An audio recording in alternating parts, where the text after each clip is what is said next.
Hello everyone, कैसे हो आप लोग। आप सभी का आज के वीडियो में बहुत बहुत स्वागत है। तो आज यहाँ पे आप देख सकते हैं कि जो आपका क्लास 8 है, ओके, क्लास 8 का यहाँ पे जो 11th वाला चैप्टर है साइंस का, human body and organ system, तो उसका यहाँ पे कंप्लीट एक एक्सरसाइज है, वो हम लोग लेके आ गए हैं।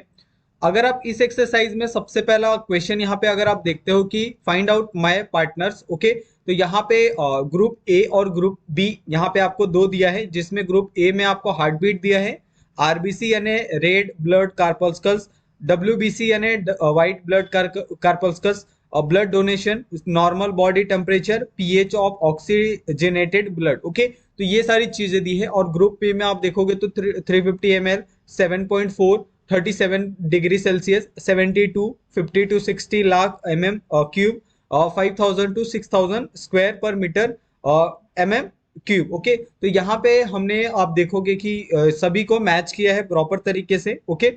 उसके बाद नेक्स्ट क्वेश्चन यहाँ पे आपको पूछा गया है कि कंप्लीट द फॉलोइंग टेबल, जैसे ऑर्गन सिस्टम दिया है, ऑर्गन दिया है और फंक्शन दिया है।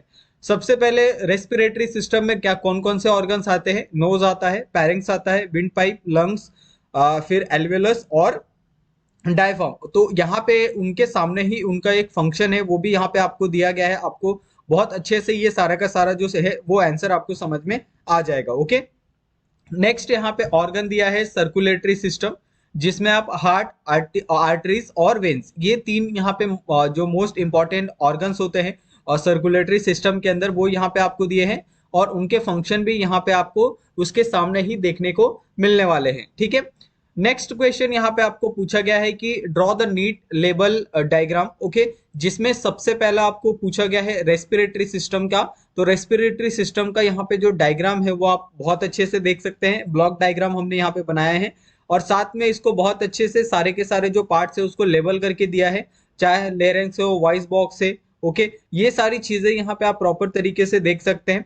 नेक्स्ट यहाँ पे आपको पूछा गया था इंटरनल स्ट्रक्चर ऑफ हार्ट। तो हार्ट का स्ट्रक्चर आप देख सकते हैं, इस तरीके से हार्ट दिखता है, जैसे हम बनाते हैं वैसा हार्ट नहीं होता है। हार्ट का जो स्ट्रक्चर है आप यहाँ पे देख सकते हैं प्रॉपर तरीके से, हार्ट किस तरीके से होता है, ओके।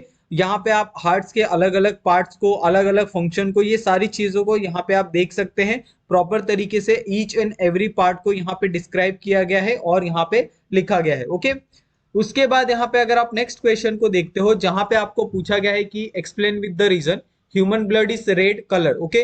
तो आपको पता है कि ये जो ह्यूमन होते हैं उनका जो ब्लड का कलर होता है वो रेड होता है। तो ऐसा क्यों होता है, क्योंकि बहुत सारे एनिमल ऐसे हैं जिनके ब्लड का जो कलर है वो आपको डार्क रेड, आपको ब्लैक या फिर ग्रीन, ये सारी चीजें भी आपको देखने के लिए मिलेगी। लेकिन जो ह्यूमन ब्लड सेल्स है वो रेड क्यों है, ये यहाँ पे आप देख सकते हैं कि इसके पीछे एक बहुत ही साइंटिफिकली बहुत ही कमाल का आंसर यहाँ पे आपको लिख के दिया गया है, ठीक है।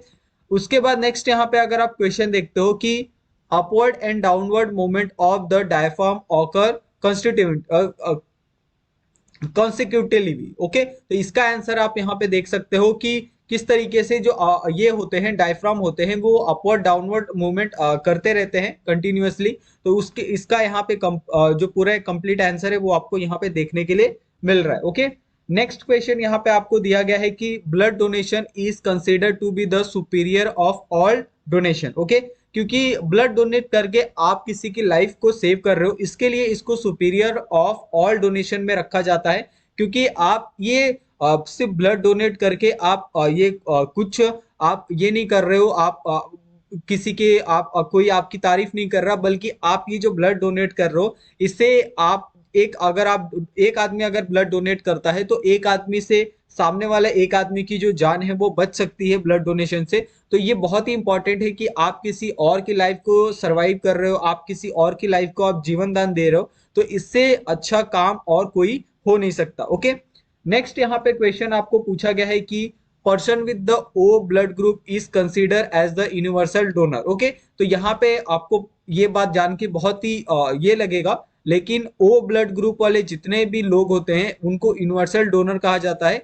यूनिवर्सल डोनर का मतलब ये होता है कि वो किसी भी ब्लड ग्रुप के आदमी को अपना खून दे सकते हैं, जो ओ नेगेटिव हो या ओ पॉजिटिव है, ये मैटर नहीं करता। लेकिन अगर उनका ब्लड ग्रुप ओ है तो वो किसी भी व्यक्ति को ब्लड ग्रुप किसी भी व्यक्ति के ब्लड ग्रुप को, आदमी को, वो औरत को, किसी को भी वो अपना खून दे सकते हैं इजीली। उसके अंदर कोई भी ट्रांसमिशन नहीं होता है, कुछ भी इन्फेक्शन नहीं, कुछ नहीं। ओके, लेकिन बाकी जो ब्लड ग्रुप वाले व्यक्ति हैं, चाहे ए हो, ए बी पॉजिटिव हो, ए बी नेगेटिव हो, ओके, ऐसे बहुत सारे आपको ब्लड ग्रुप देखने के लिए मिलते हैं जो सिर्फ अपने सेम ब्लड ग्रुप वाले व्यक्ति को ही ब्लड दे सकते हैं, वो दूसरे किसी और को ब्लड नहीं दे सकते। ओके, उसके बाद यहाँ पे अगर आप नेक्स्ट क्वेश्चन देखते हो, जहां पे आपको पूछा गया है कि food must have the limited amount of salt. Okay, तो आप कभी भी जब फूड खाते हो तो आप उसके अंदर एक अनुपात में, एक क्वांटिटी में, एक लिमिटेड क्वांटिटी में क्या करते हो, आप सॉल्ट को ऐड करते हो। अगर सॉल्ट उस क्वांटिटी से ज्यादा हो जाए तो टेस्ट क्या हो जाता है, खराब हो जाता है, और वो खाना भी आपको अच्छा नहीं लगता। तो इसके लिए यहाँ पे यही कहा गया है कि अगर आप WHO की रिपोर्ट देखोगे कि आपके बॉडी के अंदर जो सोडियम का कंटेंट है या सोडियम क्लोराइड का जो कंटेंट है वो एक्सेस नहीं होना चाहिए। अगर एक्सेसिव होता है तो ये आपके बॉडी के लिए हार्मफुल होगा। ओके, जिससे बहुत सारे हेल्थ प्रॉब्लम हो सकते हैं, जैसे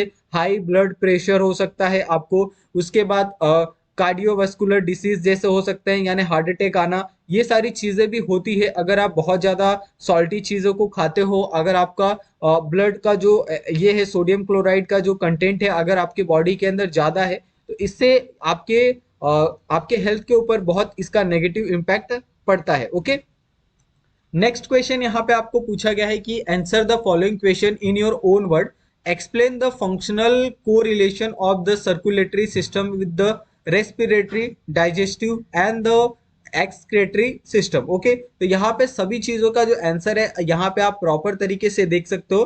पहला यहाँ पे circulatory system and the respiratory system को यहाँ पे डिफाइन किया गया है। सेकेंड यहाँ पे आप देख सकते हैं circulatory system and the digestive system यहाँ पे आप डिफाइन किया गया है। और उसके बाद circulatory system with the excretory system, तो यहाँ पे तीनों को बहुत प्रॉपर तरीके से यहाँ पे डिफाइन किया गया है। ठीक है, नेक्स्ट क्वेश्चन यहाँ पे आपको पूछा गया है कि explain the structure and function of human blood. Okay, तो ह्यूमन ब्लड का यहाँ पे आप स्ट्रक्चर और उसका फंक्शन, वो सारी चीजें यहाँ पे आपको पूछी गई है, तो आप स्ट्रक्चर प्रिपेयर कर सकते हो। यहाँ पे हमने पूरा एक प्रॉपर तरीके से जो उसकी फंक्शनिंग होती है वो सारी चीजें यहाँ पे आपको लिख के दी गई है, स्टेप बाय स्टेप क्या क्या होता है, कैसे होता है, वो सारी चीजें यहाँ पे आपको दिखने के लिए मिल रही है। नेक्स्ट यहाँ पे अगर आप क्वेश्चन को देखते हो, जहां पे आपको पूछा गया है कि explain the importance and the need of blood donation, तो ब्लड डोनेशन की सबसे ज्यादा नीड क्या है, तो इसका इस्तेमाल लाइफ सेविंग इंटरवेंशन के लिए किया जाता है, इमरजेंसी सिचुएशन में ब्लड डोनेशन किया जाता है, ट्रीटमेंट ऑफ क्रोनिक कंडीशन, यानी ऐसे पेशेंट को जिसको सिकल सेल अनेमिया हो और उसको रेगुलर ब्लड ट्रांसफ्यूजन की जरूरत होती है, यानी वो हर एक इंटरवल के बाद अपने बॉडी में जो ब्लड होता है वो गंदा ब्लड बाहर निकालता है और बाहर से वो क्या करता है, ब्लड अपने बॉडी के अंदर लेता है। ओके, उसके बाद मैटरनल हेल्थ, तो मैटरनल हेल्थ में भी आप देखते हो कि बहुत ज्यादा एक्सेसिव ब्लीडिंग होती है जब चिल्ड्रन की बर्थ होती है, या फिर जो ब्लड ट्रांसफ्यूजन होता है, एक्वेटिक ब्लड सप्लाई होता है, इसमें आपको बहुत ज्यादा ब्लड की रिक्वायरमेंट होती है बाहर से। कैंसर ट्रीटमेंट के लिए एक जो रेडिएशन थेरेपी होती है उसके अंदर उसका जो ब्लड का काउंट है वो बहुत कम हो जाता है, और इसमें उसको कैंसर पेशेंट को हर एक ट्रीटमेंट के बाद उसको ब्लड देने की जरूरत होती है। ओके, उसके बाद यहाँ पे सर्जिकल प्रोसीजर, यानी जब भी कोई ऑपरेशन होता है या फिर कोई भी ट्रीटमेंट होती है तो उसके अंदर भी ब्लड का लॉस होता है, और ऐसे टाइम पे इस ब्लड के लॉस को कंप्लीट करने के लिए, पूरा करने के लिए हम लोग क्या करते हैं, बाहर से उसको ब्लड सप्लाई करते हैं, प्रोवाइड करते हैं। तो ये एक आपका पॉइंट हो गया सपोर्टिंग पब्लिक हेल्थ, तो ये भी एक मेजर पॉइंट है जिसमें ब्लड डोनेशन बहुत ही इंपॉर्टेंट है हर एक फील्ड के अंदर। ओके, नेक्स्ट क्वेश्चन यहाँ पे आपको पूछा गया है कि एक्सप्लेन द डिफरेंस, जैसे आर्टरीज और वेन्स के बारे में यहाँ पे आपको डिफरेंस पूछा गया है, तो दोनों का यहाँ पे हमने 5-5 पॉइंट आपको लिख के दिए हैं। ठीक है, नेक्स्ट क्वेश्चन यहाँ पे आपको पूछा गया है कि एक्सटर्नल एंड इंटरनल रेस्पिरेशन, जिसमें आप देख सकते हैं difference between the external and internal respiration, जिसमें आप डेफिनेशन देख सकते हैं, लोकेशन के बारे में आप देख सकते हैं, अलग अलग प्रोसेस आपको दिया गया है, गैस इन्वॉल्व कौन सा होता है उसके अंदर, पर्पस क्या है यहाँ पे रेस्पिरेशन का, वो सारी की सारी चीजें यहाँ पे आपको प्रॉपर तरीके से यहाँ पे देखने के लिए मिल रही है। ओके, नेक्स्ट क्वेश्चन यहाँ पे अगर आप देखोगे कि which health parameter of the blood donor should be check. Okay, अगर आप एक ब्लड डोनर हो तो कौन कौन से पैरामीटर चेक होते हैं। अगर आप कभी भी अगर आप ब्लड डोनेशन के लिए जाओगे तो वहां पे अगर आप देखोगे कि सबसे पहले आपका वेट चेक होता है, हीमोग्लोबिन चेक होता है, ब्लड प्रेशर को चेक करते हैं, पल्स रेट को चेक करते हैं, आपका बॉडी टेम्परेचर कैसा है, मेडिकल हिस्ट्री आपकी कैसी है, यानी आपको पहले से ही कोई आप मेडिसिन तो नहीं ले रहे हो, ट्रेवल हिस्ट्री या कोई ऐसा आप कहीं बाहर से तो नहीं आए हो। ये सारी जानकारी एक जो ब्लड डोनर होता है उससे पूछा जाता है, और अगर वो सभी चीजों में पास होता है तभी उसका जो ब्लड है वो कलेक्ट किया जाता है। ओके, उसके बाद यहाँ पे अगर आप नेक्स्ट क्वेश्चन देखोगे जहां पे आपको पूछा गया है कि filling the blanks using the appropriate word given in the bracket, जैसे हीमोग्लोबिन हो गया, अल्कलाइन हो गया, डायफार्म हो गया, रेड बोन मैरो हो गया, एसिडिक वॉलेंट्री हो गया, इनवॉलेंट्री हो गया, ये सारी चीजों का यहाँ पे आप आंसर में डायरेक्ट आंसर में देख सकते हो कि वो आंसर है वो हाईलाइट करके आपको दिया है।